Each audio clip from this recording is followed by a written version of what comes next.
reacting to Lol Dobby's video about the single challenger Diana player actually. That mainly one-trick this champion, but specifically mid lane, not even jungle actually. So she does initiate with an R on Zed. Zed definitely tries to R int and he will Zanye very cleanly, right? And so the notable thing is that Zed did actually go back, so there is no kill opportunity yet. Uh, but she's actually turning back on the Zed because the Zed thought that the guy recalled, you know? And basically she just killed her, right? Now, she does actually rush phase rush, no Electro, no Conqueror, no nothing. He does actually by going for short trades in with his combo, then getting out as fast as possible so she doesn't get traded back into. It's also super good into slow, so obviously it allows you to walk through perhaps a Victor W as an example. So it just generally gives you more mobility because often you have enough damage as Diana. You just need more mobility to perhaps to connect another like empowered passive basic attack, or just perhaps you need to move around team fights really nicely. So it's just very helpful for mainly for mobility purposes. And we can see he just cleans them up, so all that much you don't need that Electro or Conqueror, right? You're still gonna have damage in the late game. And so the important thing to know about this player is that he actually does run, so secondary resolve, of course, usually it's a Q start. In melee matchups, I think W start is totally fine as well. In some of them, like I would say maybe into a Fizz it's interesting to W start, but at most Q start is consistent. He does actually have a phase rush into mana flow band for mana, transcendence for cooldown, scorch for better Q pokes into a all-in, so she has a bit more threat on her Q, and shield bash obviously, so she does a teensy bit extra damage on that W usage, right? And she gets a little bit more resistances, and bomb plating just against all-in champs mainly, I suppose. I could see sudden impact and ultimate hunter as a more snowbally choice on Diana, but he definitely prefers to go a bit more defensive in high elo. Does take scaling HP as well, of course. He does actually go for an interesting build, so Lich Bane as usual, then he goes Zanyate into Rabadon. But I mean, it's just like, this is like a generic, you know, like generally speaking, this should work out for you if you go for this build.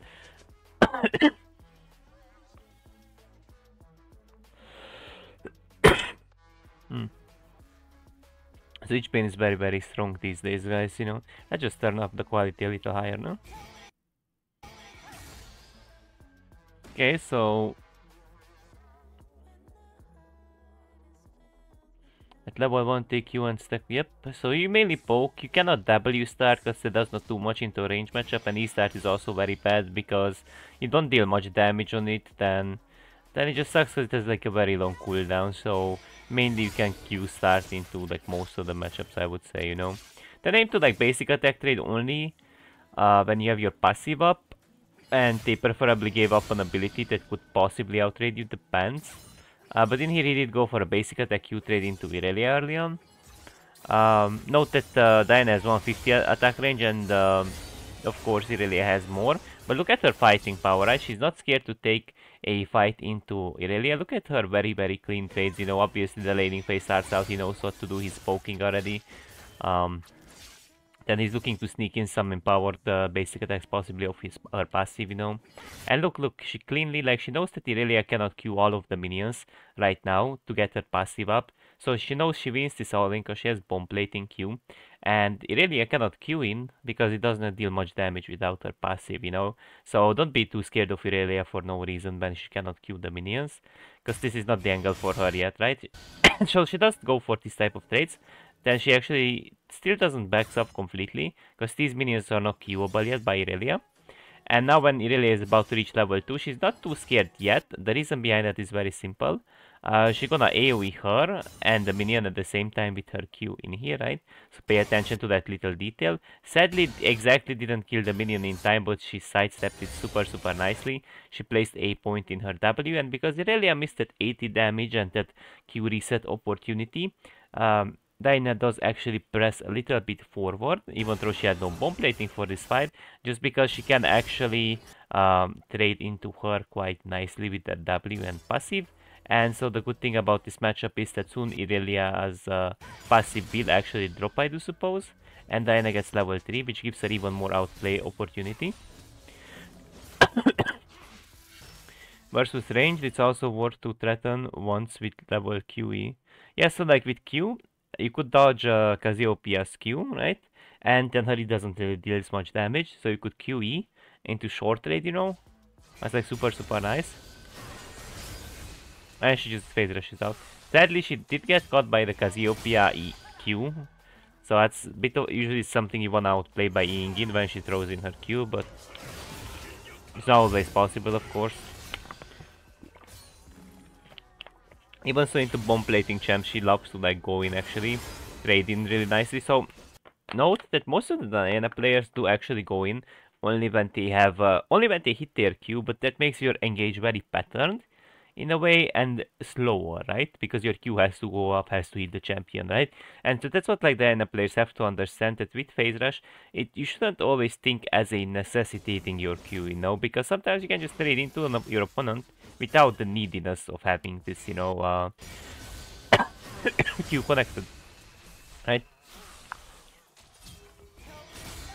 And look at this, guys.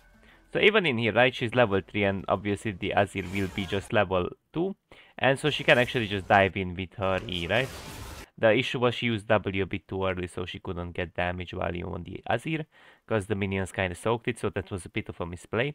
Then she only gonna use her Q. She's still in Q range, right, as we can see. So she only gonna use her Q when Azir's bomb plating drops, if you notice. So he does take a bit more damage, right? But Azir has a very defensive setup apparently. And he does go in again, even though he has no Q, because Zed is level 2, right? And you wanna force all-ins with your EW. So it's kind of like the same logic when Poppy players are level 2, but they don't go in with Grass, Passive and EQ. They don't use their abilities offensively. Because even though you don't like knock people into the wall, you could still trade into someone that's level 1, you know? And the same logic applies to Diana. You don't need, even here, she flashed on the guy, EW the guy, you don't need a Q for it, you know, because if you would like flash forward, Q, wait until Q hits, that's very slow and people would flash away, you know, so it's like you can't always rely on that combo. It's nice, but it's not something you wanna rely on. And look, even into champions like Tristana with PTA, she can actually trade super nicely into, as we visually saw, just because she has the defensive setup. W gives her lots of shield, and Tristana cannot dive in because she gets all in quite nicely actually, right? And the trade is a bit more so even, maybe Diana won a little bit, maybe it was a bit more Diana favor. And even into matchup like Hwei, of course, Hwei can actually cancel your dash, but your dash is very fast, so that's not very, it's not so easily be cancelable, you know. Now in here Hwei does fear her, but the problem is the fear was a little bit counterproductive because she had phase rush, and I think she walked out of his passive AoE.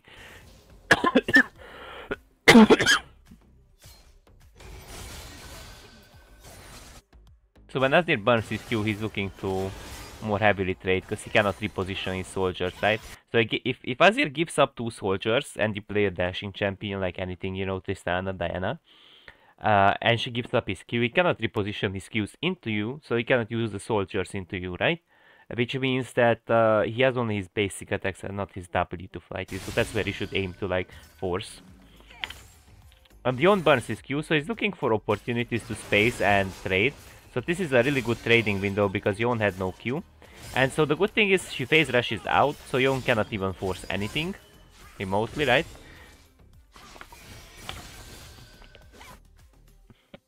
Because a lot it has to do about sparing HP in a way, right? Sparing HP, outplaying your opponent and connecting more passive.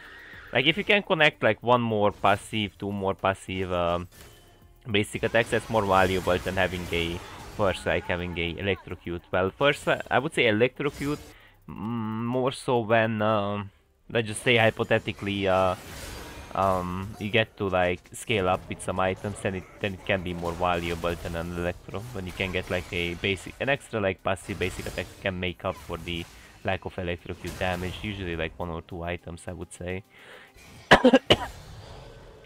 So it kinda like can actually like deal damage just because you have more damage accessibility, right? Really cool trick, right? And she trades into him, right? And that's a really good trade, right? Because like then she has QE up again. And then she R's, right? So she actually fought to get her level 6. Insta-press, of course, like, this is a cool trick as well, by the way. So you can actually have like 3 E's like this, right? Which can be very tricky, very mechanical, of course, because like you're gonna hit your Q on the first target, you're gonna use your E on it, and the second target also gets marked by your Q. Which means you can go for some incredibly fast combo, you know? So it can be very tricky, because sometimes people don't even assume that it resets that, because not many people know the mechanic on the enemy laner, you know?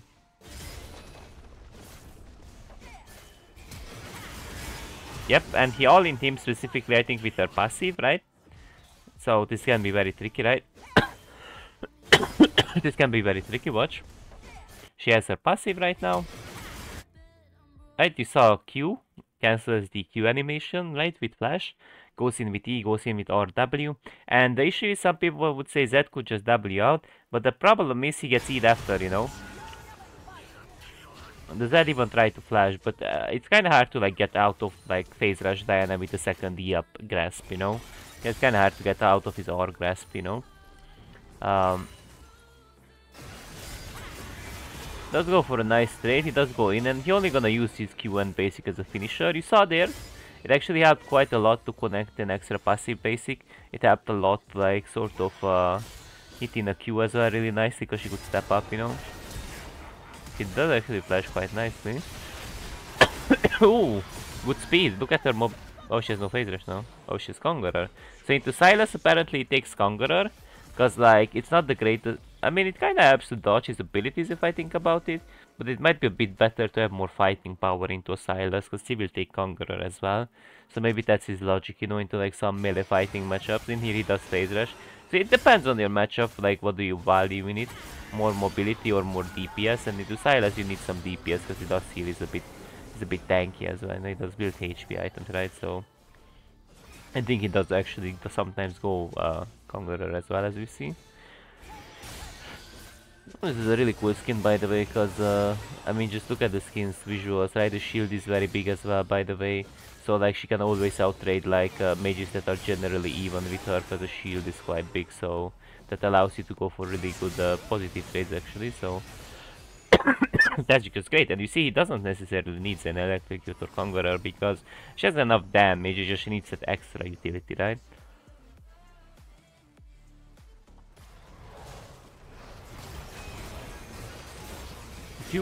Nice. That's nice. I don't know why she's not getting the wave. I guess Kiana is a bit concerning. 80 phase rush on top. Nem. Reti?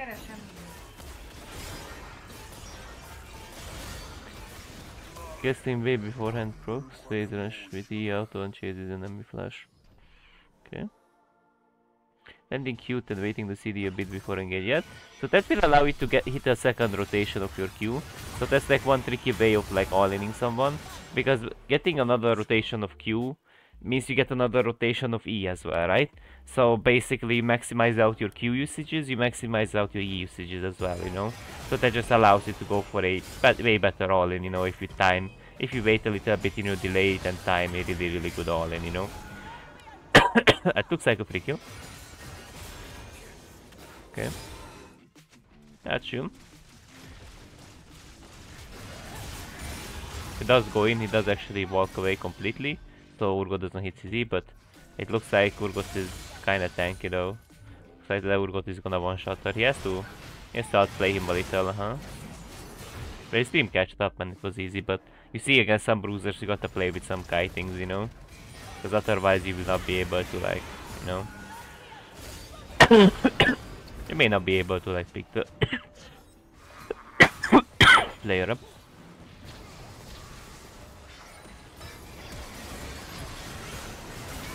That's a good R, you know, like you should definitely look for angles. Like you dash in into the front line just to dash into the back line, you know? So you can use your front line in your favor. Gives you like a good opportunity to go in.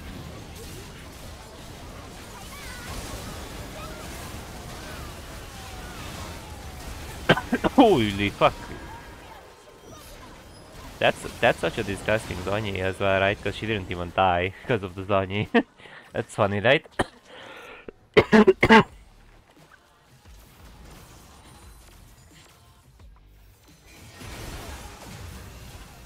I mean, that's just weird. Because she just... Wow, she still got blown up.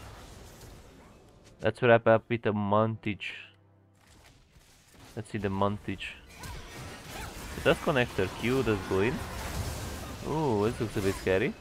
Okay, he managed to pick up one kill. Doesn't connect Q. I think it's a weird fight, no?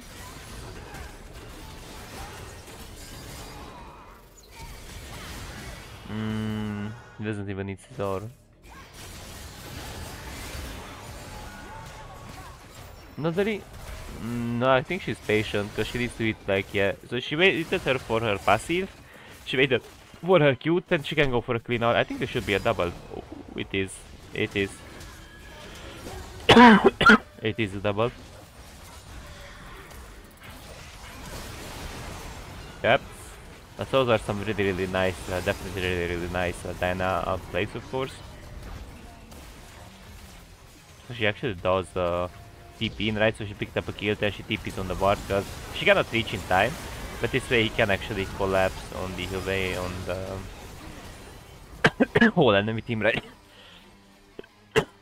Counter Renekton, Mordekaiser, Poppy. Yeah, but like she's playing Diana mid, like who's gonna pick Renekton, Mordekaiser, Poppy mid? You feel me? I mean, I think Mordekaiser is useful till Diana gets a QSS, but doesn't like she kinda get her ult off that anyways, or... I mean, Renekton is like... Yeah, but like these champs are not played in top mid lane, played in top lane, I mean, but... I guess they're fair in a way, but at the same time it's kinda weird, you know? Because like you need mid counters ideally. Alright guys, that's it for now. Have a nice day.